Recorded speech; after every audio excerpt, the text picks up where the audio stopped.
I'm getting this question from the people that what advice you want to give to the students looking to prepare for the IS examination.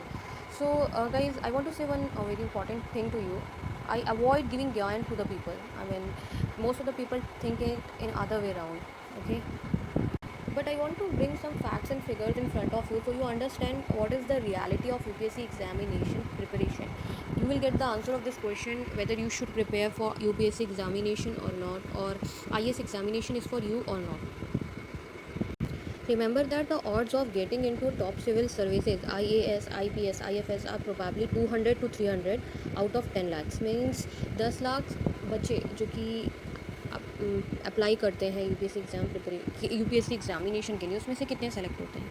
200 से 300 लोग select होते हैं। और जब हम बात करते हैं बिग सक्सेस की, तो आपको ये पता होना चाहिए कि यूपीएससी एग्जामिनेशन में ना there are 100 times more candidate who do not make it despite being very capable and working very hard. मतलब मैं आपको ये डिमोटिवेट नहीं कर रही हूँ, बट ये ट्रू स्टोरी है कि ज़्यादा स्टूडेंट्स जो हैं यू विल बी फाइंडिंग, क्योंकि देखो यूपीएससी में है ही बहुत कम सीट्स, ठीक है, तो you will be finding 100 times more story of the students जो कि यूपीएससी क्रैक नहीं कर पाते हैं। अब जैसे कि आपको देखो आईआईटी का जो बैच था इनका, सर जी का जो आईआईटी का बैच था, इन्होंने बोला है कि in my own batch at IIT there was a guy much smarter than me who was academically brilliant. तो जनरली होता क्या है ना, जो स्टूडेंट्स अकेडमिकली ब्रिलियंट होते हैं तो उनको लगता है कि they will be able to crack the IAS exam, और ये हमेशा से होता चला आया है, चाहे वो आईआईटी का एग्ज़ाम हो चाहे आईएएस का एग्ज़ाम हो। हमेशा से हमारे सिस्टम में ऐसे ही देखा गया है कि जो एकेडमिकली अच्छा है वो तो वो एग्ज़ाम निकाल ही देगा, बट ऐसा हर बार नहीं होता, क्योंकि हर एग्ज़ाम की जो डिमांड होती है वो अलग होती है। He never made it even to the interview stage if I remember correctly. समझ रहे हो, मतलब वो जो आईआईटी का बंदा था वो इंटरव्यू स्टेज तक भी नहीं पहुंचा, जबकि वो एकेडमिकली काफ़ी अच्छा था। सो गाइज, अगर आप मुझसे पूछेंगे कि what is the first advice you want to give to the students जो कि यूपीएससी की प्रिपरेशन कर रहे हैं, तो I want to bring important facts in front of them before they start preparing for IAS exam.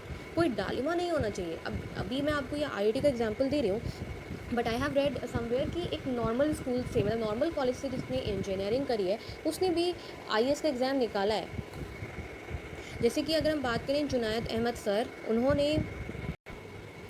ये हैं Junaid Ahmad sir, इन्होंने भी आईएएस का जो एग्ज़ाम निकाला है। अभी मैं आपको बता दूं कि इन्होंने कॉलेज जो है कोई बहुत अच्छे कॉलेज से नहीं किया, नॉर्मल कॉलेज से इन्होंने इंजीनियरिंग करी है, बट इन्होंने तभी भी यूपीएससी एग्ज़ाम निकाली है। तो जनरली ये कन्फ्यूज़न रहता है लोगों में कि अगर उनका एकेडमिक काफ़ी अच्छा है और वो हमेशा से टॉप करते चले आए हैं, या उन्होंने किसी अच्छे कॉलेज से पढ़ाई करी है, तो वो यूपीएससी का एग्ज़ाम निकाल लेंगे। बहुत चांसेस है कि वो यूपीएससी का एग्ज़ाम निकाल लेंगे। बट मैं आपको इस कुछ से अवेयर कराना चाहती हूँ कि अगर आप यूपीएससी की प्रिपरेशन करने जा रहे हैं, सोच भी रहे हैं, तो ये मत सोच के जाइए बिकॉज आपका पास्ट का करियर, पास्ट का जो ग्राफ रहा है एकेडमिक में वो काफ़ी अच्छा रहा है तो आप ये एग्ज़ाम निकाल लेंगे। अब मैं आपको डिमोरलाइज़ नहीं कर रही हूँ, मैं आपको ये बताना चाहती हूँ कि आप अपने दिमाग में दोनों सिनेरियो रख के चलो, ठीक है, always ready for the worst. इसके बाद मैं स्टूडेंट्स को ये बताना चाहती हूँ कि पहले ये डिसाइड कर लो कि how many odds you want to give to the exam, ठीक है। देयर आर मेनी पीपल जो कि 3 से 5 साल इस एग्ज़ाम को निकाल देते हैं, एंड इट्स ओके अगर आप 3 से 5 साल दे रहे हो, बट अगर आप नॉर्मल अच्छे लोगों की एडवाइस माने तो आपको 1 से 2 साल देना चाहिए और उसमें अपना बेस्ट शॉट देना चाहिए। उससे ज़्यादा इस एग्ज़ाम की प्रिपरेशन को एक्सटेंड नहीं करना चाहिए। There are other ways out जहाँ पे आप और भी बेटर परफॉर्म कर सकते हो। इतना ज़्यादा आप ईगो पे मत लो। अगर आपने यूपीएससी एग्ज़ाम प्रिपरेशन के बारे में सोच भी लिया है, ठान लिया है, तो आपको ना अपना सब कुछ इस एग्ज़ाम को दे देने चाहिए। 10 से 12 घंटे अच्छे से पढ़ाई करो।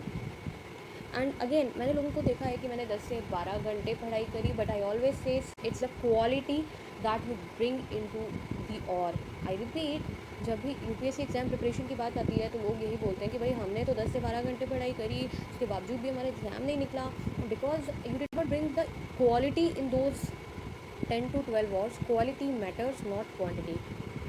अब जैसे कि आप सब देख ही रहे हैं कि hard work is not enough, you need to know how to prepare the fastest for each topic, ठीक है। अभी जैसे ये थे जिन्होंने आईआईटी कानपुर में जब ये पढ़ाई करते थे, तो we use to get very good information about which topic to prepare from which book from previous year candidates, ठीक है। आईआईटी खड़गपुर से कई टॉपर प्रोड्यूस होते थे and they had figure out lot of things over time. It made the preparation efficient. I suspect it must be much easier now due to organize coaching.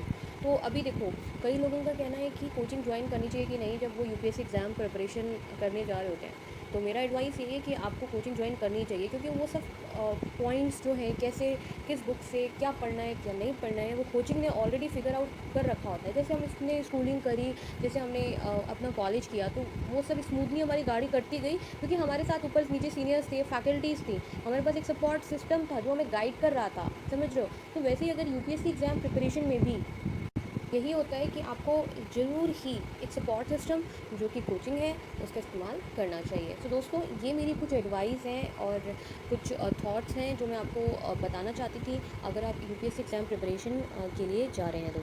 दोस्तों आप इस video को subscribe करके bell icon का button दबा दीजिएगा, और अगर आपको ये वीडियो अच्छा लगा तो इसे लाइक ज़रूर करिएगा।